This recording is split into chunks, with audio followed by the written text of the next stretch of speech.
বলুন দিদিমণি, কেন ডেকে পাঠিয়েছিলেন? আসুন, বসুন। না না বাবু, আমার অত সময় নেই বসার মতো, ঘরে রান্না চাপে এসেছি, যা বলা তাড়াতাড়ি বলুন। হ্যাঁ, আপনাকে যে কারণে ডেকেছি, আপনার মেয়ে এবছরে প্রতিটা সাবজেক্টে ফেল করেছে। ফেল করেছে?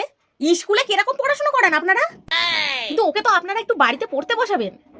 নাও, বাড়িতেই যদি পড়াবো তাহলে স্কুলে কেন ভর্তি করেছি গাদা গাদা টাকা দিয়ে? আর যে কারণে আর্জেন্টলি আপনাকে ডাকা, ও স্কুলে এসে প্রত্যেককে ভীষণ বিরক্ত করে।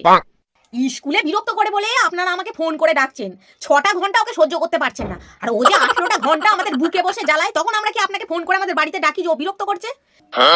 ওর বিরক্ত সহ্য করার জন্য আপনারা তো স্কুলে বসে টাকা নিচ্ছেন, আমরা তো বিনা পয়সায় ওর বিরক্ত সহ্য করছি, তখন আমরা কাকে কি কমপ্লেন করব? কিন্তু আপনিও জ্বালা সহ্য করতে পারছেন না, বারবার ডেকে পাঠাচ্ছেন। ও তো আমার নিজের মেয়ে বলে, নাহলে আমি কবে ওকে দত্তক দিয়ে দিতুম। আপনি দত্তক নেবেন? কি বলছেন আপনি? দেখছেন আপনিও নিতে চাইছেন না, তাহলে বলুন তো আমাদের কি অবস্থা? আর বারবার আপনি ফোন করে ডেকে পাঠাচ্ছেন যে আসুন আসুন আসুন। 6টা ঘন্টাও জ্বালাতন সহ্য করে নিন, বাকি 18 ঘন্টা আমাদের মুখের দিকে চেয়ে আমাদের আর দয়া করে ফোন করবেন না। আপনি কি আর কিছু বলবেন?